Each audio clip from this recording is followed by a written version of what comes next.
Hello everybody. So today I want to talk to you a little bit about the ego and ego's attraction to feeling as if it was treated unfair and its need to blame people and hold people responsible for this unfair treatment. I was laying in bed a few days ago and watching a movie. I was really into the movie, and if you've ever been into a movie, your focus and attention is on the screen and you're listening to every word spoken, and it just so happens that I was listening to a Course in Miracles inspired interview, and the volume was up because I wanted to hear everything. I didn't want to miss a word, and I was so into my movie and I was so excited, and then my partner comes in and says, "Would you turn that down?" And in that moment, I was just like, it was like, I was so into my movie and I had been so disturbed. It was like, how dare you interrupt my experience? Now, I didn't say anything about it. I didn't say, how dare you? But I did bring my awareness to that feeling of, oh my God, I'm being treated so unfairly. And how dare you tell me that I need to lower it? When there was an aspect of me that realized it actually was pretty loud. So I went ahead and I lowered it and I turned down the volume without a problem. But there was this visceral sense of this egoic need to make him responsible for me feeling as if I was, somehow unfairly treated. And so later that evening, I posted on Facebook the quote, "I gladly give up my attraction to feeling like I've been unfairly treated, and I give up my need to blame others." And what I was doing, or my intention behind that, and one of the teachings of A Course in Miracles, is our responsibility is simply to give it to the Holy Spirit. So in many ways, this was a prayer for me in laying that out, and basically saying to the Holy Spirit, look, I'm seeing something that isn't there.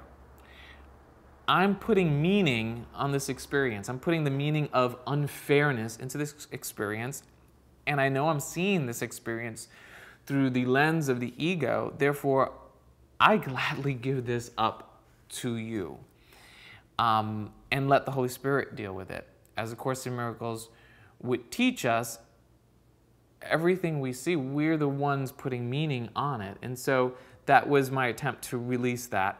And it may come up in different ways throughout the day. Sometimes you're driving down the road and someone cuts you off, and there's this, again, the sense of, I'm being unfairly treated. Someone cut me off. They're going to cost me more time.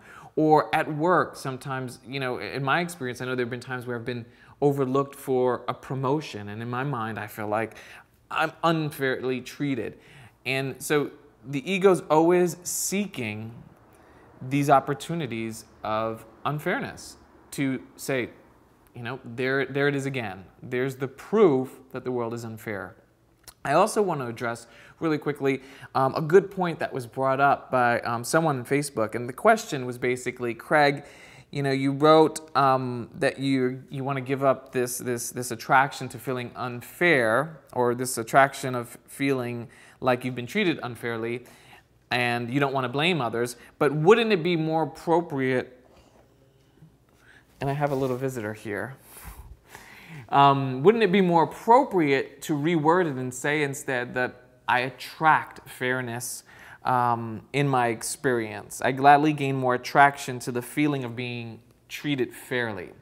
Now, I've been a student of the law of attraction. In fact, in my spiritual seeking, the law of attraction played a big part.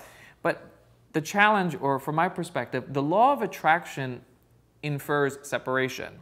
So perhaps if I was feeling like a victim to unfairness of the world, I can say that focusing on that unfairness would bring more unfairness. But I'm coming from a place where I recognize that there is no unfairness, nor is there fairness. The world of fairness and unfairness is still meaning I put on the world. So when I say I give up my attraction to to being attracted to unfairness, I'm saying I give up this ego idea. I'm giving this concept up. I'm not saying that I want to attract fairness into my experience.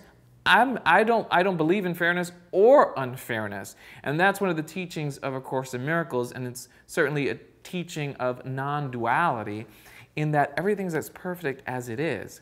And if I see anything that's different, then the problem isn't in the outside world, but rather in the way I'm seeing it. So everything is as perfect as it is. And if I see anything different, what I'm asking in giving it up to the Holy Spirit is help in seeing it truly.